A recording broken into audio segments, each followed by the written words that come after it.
اب آئیں کچھ ایسے سوالات کی طرف جن کے بارے میں سمجھا جاتا ہے کہ یہ جدید دور کے الحادی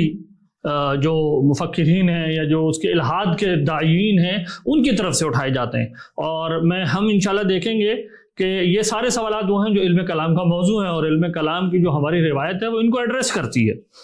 یہاں ایک بار پھر میں یہ یاد دلا دوں کہ ہمارا مقصد تمام قسم کے سوالات کا جواب دینا نہیں ہے، بلکہ صرف یہ سمجھنا ہے کہ علم کلام کیسے ہمارے آج کے جو زندہ مسائل ہیں ان کے ساتھ ریلیونٹ ہے، اور جیسے ہی انشاءاللہ اگلی گفتگو میں آپ دیکھیں گے کہ علم کلام کا موضوع کیا ہے تو آپ ایک دم سے اس کو ریلیٹ کر پائیں گے۔ تو الحادی سوالات میں سب سے پہلے جو سوال آتا ہے وہ یہ کہ کیا خدا موجود ہے، اس کی کیا دلیل ہے؟ یہ ایک سوال ہے جو وہ لوگ بھی پیش کرتے ہیں جو اپنے آپ کو مشککین کہتے ہیں، یعنی ہم تو ایگنوسٹکس ہیں، اور وہ بھی پیش کرتے ہیں جو اپنے آپ کو کھلے عام الحادی کہتے ہیں، یعنی کہ ہم جو ہے وہ مانتے ہی نہیں، ہم نفی کرتے ہیں، اگرچہ ان دونوں کے درمیان فرق کوئی بہت زیادہ ہوتا نہیں ہے، تاہم یہ ایک الگ موضوع ہے۔ تو ایک سوال، یعنی یہ بالکل بلنٹ سوال ہے جو آج بھی پوچھا جاتا ہے، اور یہ کوئی نیا سوال نہیں، یہ پرانا سوال ہے، ہمارے علم کلام کے موضوعات میں سے ہے۔ اس سوال کا جب آپ تجزیہ کرتے ہیں اور ان کی علمیات کا جائزہ لیتے ہیں تو معلوم ہوتا ہے کہ بعض لوگوں کا یہ دعویٰ ہوتا ہے کہ موجود صرف وہ ہے جو حس میں آئے، یا بعض لوگوں نے اس طرح کہا کہ ہمارے پاس جو بھی ذرائع علم ہیں، یعنی عقل اور حس کا انٹریکشن ایسے ہوتا ہے کہ وہ صرف اور صرف طبیعیات تک محدود ہے، جو حس میں آئے اس تک محدود ہے، اس کے علاوہ کچھ بھی ہمارے یعنی ہیتا ادراک میں آ ہی نہیں سکتا، اس کے بارے میں کسی بھی قسم کا کوئی حکم جاری نہیں کیا جا سکتا، نفیاً یا اثباتاً، نہ نیگیٹو میں اور نہ ہی پازیٹیو میں، یہ جیسے کانٹ وغیرہ کے یہ تصورات ہیں۔ اب اس طرح کی جب بحث ہو رہی ہوتی ہے تو اس میں دیکھنے کی ضرورت یہ ہے کہ مدارک علم کا تصور کیا ہے، ماخذات علم کا تصور کیا ہے، علم کی کیفیت کے بارے میں آپ کیا کہتے ہیں، تو متکلمین کی اس پر باقاعدہ ایک پوزیشن ہے۔ پھر آگے بڑھیں تو ملحدین یہ بات کہتے ہیں کہ چلے مان لیا کہ خدا ہے، لیکن اس کی کیا دلیل ہے کہ وہ ہم سے متعلق ہے، وہ ہمیں جانتا ہے، وہ ہمیں حکم دیتا ہے؟ تو یہ بھی تو ممکن ہے کہ کوئی گھڑی ساز خدا ہو۔ یہ ڈاکنز کا ایک اعتراض ہے، وہ کہتے ہیں کہ جی ہم نے مان لیا خدا ہے، لیکن اس سے یہ ثابت تھوڑی ہوا کہ وہ ہمیں جانتا ہے اور ہم سے ہماری دعائیں سنتا ہے، ان کا جواب دیتا ہے۔ تو جب آپ اس کا تجزیہ کرتے ہیں تو معلوم ہوتا ہے کہ وہ خدا ایک ایسا خدا مان رہے ہیں جس کی صفات ہی نہیں ہے، ایک میکینسٹک تصور خدا ہے جو موجب کے تصور سے آتا ہے، علت کے موجب ہونے کے تصور سے آتا ہے، یعنی نیسیسیٹیرین کانسیپٹ آف کاز سے یہ خدا کا تصور پیدا ہوتا ہے۔ اب ہم انشاءاللہ جب علت کی بحث کریں گے تو وہاں دیکھیں گے یہ تصور ہی غلط ہے علت کے بارے میں، انسانی عقل ابا کرتی ہے، نہیں قبول کرتی، کنسسٹنٹلی مینٹین نہیں کر پاتی پورے سسٹم کو بنانے کے لیے اس تصور علت کے اوپر۔ اور دیکھیں خدا کی صفات کا تصور بہت اہم ہے، کیونکہ اگر خدا ایک کائناتی قوت نام کی کوئی چیز ہے تو پھر وہ کسی کو مبعوث نہیں کر سکتا اپنے نمائندے کے طور پر، اس کے ساتھ کلام کرنے کا کوئی مطلب نہیں رہ جاتا اس کا، اسی طریقے سے اس کی جانب سے ثواب اور عقاب کے ارادے کرنے کا کوئی مطلب نہیں رہ جاتا۔ تو یہ تمام امور جو ہیں، یعنی نبوت فرع ہے توحید کی، اصل میں ذات باری کی اور اس کی صفات کے اوپر متفرع ہوتی ہے۔ تو اگر خدا کا فار ایگزامپل کوئی یہ قائل ہے کہ وہ صفات والا خدا ہی نہیں ہے، اس کی کچھ صفات نہیں ہے، تو پھر اس کا مطلب یہ ہے کہ وہ نبوت کے جو انسٹیٹیوشن ہے یا اس کی جو دلیل ہے اس کو پہلے ہی قدم پہ ختم کر دے گا۔ تو ان لوگوں کا مسئلہ ہوتا ہے صفات جو ہیں اللہ تعالیٰ کی، ان کا درست ادراک نہ کر پانا اور اس کے لیے صحیح دلیل قائم نہ کر پانا۔ پھر آگے اگر ہم بڑھیں تو بہت سارے ایسے اعتراضات ہیں جن سب کو ہم ایک بڑی امبریلا میں جمع کر سکتے ہیں اور ان کو کہتے ہیں خدا کے افعال۔ اب دیکھیں یہ میں اس ترتیب سے چل رہا ہوں جس ترتیب سے امام غزالی نے ہمارے سامنے علم کلام کا ایک عمومی مفہوم پیش کیا کہ خدا کی ذات، اس کی صفات اور اس کے افعال اور اس کے انبیاء کا صادق ہونا، اس بارے میں بحث کرنا۔ تو آپ اب دیکھیں الحاد جالے جتنے سوالات کرتے ہیں وہ سب اسی کے اندر آگے بند ہو جاتے ہیں۔ مثلا اللہ تعالیٰ کے اس افعال کا تصور ذہن میں آتے ہی یہ سوال پیدا ہوتا ہے کہ خدا اور زمان اور مکان کے درمیان انٹریکشن کی نوعیت کیا ہے، کیونکہ فعل کے اندر حرکت کا تصور پایا جاتا ہے، تو کیا حرکت خدا پر بھی لاگو ہے؟ جب دیکھیں جب میں نے یہ ہاتھ ہلایا تو اس کا مطلب میرا ہاتھ پہلے یہاں ہے پھر یہاں ہوا، تو اس میں کوئی چینج آ گئی ہے، اس کو حرکت کہتے ہیں۔ تو کیا یہ خدا کے افعال کے لیے بھی اسی طرح کے ہیں؟ تو اللہ تعالیٰ کی صفات فعلیہ اور صفات ذاتیہ میں متکلمین نے بڑی کلیئر ڈسٹنکشن کی ہے، اس میں فرق بتاتے ہیں، الگ احکام ہیں دونوں کے۔ تو یہ فرق اس وجہ سے ضروری ہے اس کے افعال کی جو انٹریکشن ہے وہ ایک حادث چیز کے ساتھ ہے جس میں چینج جاری ہے. تو اس کی کیا نوعیت ہے؟ تو خدا کے بارے میں ہم کیا تصور رکھنے کے پابند ہیں، یا جو جس کا عقل تقاضا کرتی ہے کہ ہاں اگر خدا ہے تو اس کے افعال کی نوعیت کے بارے میں یہ نہیں کہا جا سکے گا. اسی طریقے سے ایک سوال کیا جاتا ہے کہ آپ کے اہل مذہب کے نزدیک خدا ہر چیز پر قادر ہے اور ہر چیز اس کے ارادے کے تحت ہے. تو سوال پیدا ہوتا ہے کہ اگر سب کچھ خدا ہی کر رہا ہے تو پھر تجربے پہ مبنی علم کی کیا حیثیت رہ گئی؟ اگر خدا ہر چیز کا براہ راست خالق ہے، جیسے کہ متکلمین کا ایک عام تصور ہے جس کو خلق مستمر بھی کہتے ہیں، اوکیجنلزم بھی کہتے ہیں، تو پھر خدا کے جب سب کچھ کر رہا ہے تو پھر چیزوں میں کوزیلٹی کا تو تصور ہی ختم ہو گیا. جب وہ کوزیلٹی کا تصور ختم ہو گیا تو تجرباتی علم کی بنیاد ختم ہو گئی. اور یہ وہ بات ہے جس سے امام غزالی کے دور سے لے کر مسلم فلاسفہ بھی متکلمین پر اعتراض کرتے تھے، اور آج کل بھی ہمیں آئے دن ایسے مفکرین اور ایسی ویڈیوز نظر آتی ہیں جس میں لوگ اسی چیز کو بنیاد بنا کر یہ بات کہتے ہیں کہ امام غزالی نے مسلمانوں کو تباہ حال کر دیا، فزیکل علوم میں ان کو پیچھے کر دیا. کیوں بھائی؟ کیونکہ انہوں نے کوزیلٹی کا انکار کر دیا. اب یہ کیا واقعی کوئی بامانہ بات ہے یا نہیں، یہ ہمیں انشاءاللہ سمجھ میں آ جائے گی جب ہم اس کے اوپر تفصیلی گفتگو کریں گے آگے چل کے. کیونکہ ان لوگوں نے علت و معلول کے تصور اور روابط کی حقیقت کو متکلمین کے منہج میں کبھی غور سے سمجھا ہی نہیں. علت کے مفہوم کی تنقیح کرنا بہت ضروری ہے. تو وہ کیا ہے مفہوم علت کا جو متکلمین مراد لیتے ہیں، اور پھر وہ کیسے پورے ایک سسٹم کو ہم آہنگی کے ساتھ حل کرتا ہے؟ ایسے ہی اللہ تعالیٰ کے افعال کے اعتبار سے یہ سوال کیا جاتا ہے کہ مخلوق کو کیوں پیدا کیا اس نے؟ پھر اگر مخلوق کو پیدا ہی کر دیا تو انسانوں کو آزمائش میں کیوں ڈالا؟ اب یہ ایک ملحدین کے عام سے اعتراضات ہیں.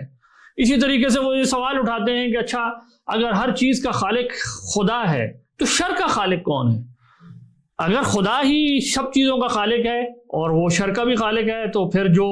شر کو خلق کرے، پیدا کرے، تو کیا اس تخلیق شر کے اعتبار سے وہ شریر نہ ہو گیا؟ اب اس کا کیا جواب ہے؟ اب ہم دیکھیں گے انشاءاللہ جب ہماری گفتگو چلتے چلتے مسائل تحسین و تقبیح تک پہنچتی ہے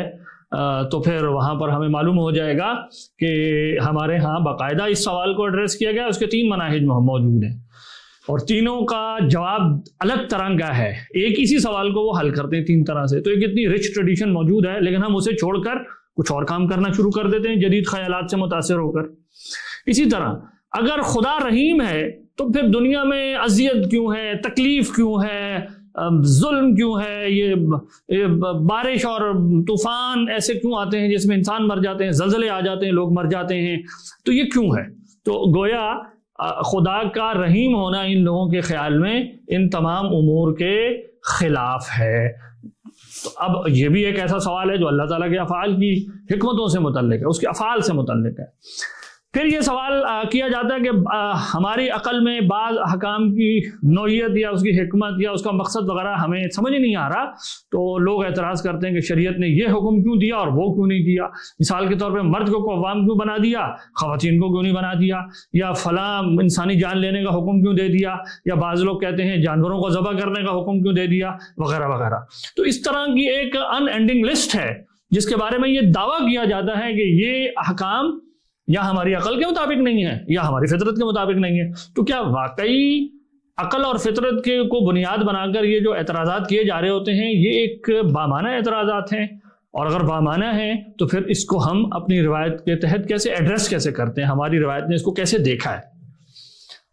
پھر ایک سوال یہ کیا جاتا ہے کہ انسانی ارادے کی کیا حقیقت ہے؟ انسان واقعی آزاد ہے؟ تو انسانی آزادی کی کیا حقیقت ہے؟ کیونکہ خدا کا ارادہ ہی سب جب کچھ کر رہا ہے تو بندے کا ارادہ کیا ہے؟ تو کیا بندہ مجبور محض ہے؟ اور اگر بندہ مختار ہے تو پھر کیا وہ خدا کے ارادے کے اوپر بھی اس کا ارادہ نافذ ہے؟ یہ ہمارے علم کلام کے اندر افعال بعد کے موضوع کے تحت اس کے اوپر باقاعدہ سیکشنز اور فصول موجود ہوتی ہیں کہ ہم کیسے دیکھیں گے بندے کے افعال کو. پھر ایک سوال اللہ تعالیٰ کے افعال ہی سے اگرچہ وہ متعلق ہے لیکن ہم اس کو اگر الگ سے ایک ہیڈنگ بنا لیں، جیسے کہ امام غزالی نے اس کو کہا کہ انبیاء کی صداقت کی بحث، تو وہ یہ ہے کہ عقل کے ہوتے ہوئے نبی کی کیا ضرورت ہے؟ اچھا یہ کوئی نیا سوال نہیں ہے، یہ برہما فرقہ ہوا کرتا تھا ہندوستان میں باقاعدہ ان کے ساتھ مسلمانوں کے مناظرے اور مجادلے کتابوں کے اندر موجود ہیں، اور پورا ایک سیکشن ہے ہمارے علم کلام کی کتابوں میں جو اسی چیز سے بحث کرتا ہے، اور نام لے کے ان کے ساتھ بحث ہے کہ یہ وہ لوگ ہیں جو یہ کہتے ہیں کہ انبیاء کی ضرورت نہیں ہے، جب عقل ہے تو اس کے بعد کسی کو خدا کو مبوس کرنے کی ضرورت نہیں ہے، بس خدا نے دے دی ہے عقل، اور اگر پھر بھی کسی کی ضرورت ہے تو پھر اس کا مطلب ہے عقل بیکار ہے، پھر عقل کا کوئی فائدہ ہی نہیں ہے۔ تو آپ دیکھیں یہ وہ بالکل اسی طرح کے سوال ہیں جو ہمارے ارد گرد ملحدین جو گھوم رہے ہیں، اپنے آپ کو اہل فلسفہ اور اہل عقل کہتے ہیں، وہ یہ سوالات کرتے ہیں، لیکن یہ قدیم سوالات ہیں، اور ہم نے الحمدللہ ان سوالوں کو ایڈریس کیا ہوا ہے ایک خاص طریقے سے۔ پھر وہ کہتے ہیں کہ اگر مان بھی لیں کہ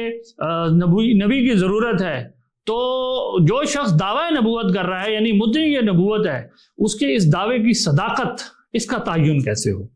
کہ وہ شخص واقعی نبی ہے، وہ شخص واقعی خدا کا پیغمبر ہے؟ اگر آپ یہ کہتے ہیں کہ اس کی صداقت معجزے سے ثابت ہوتی ہے،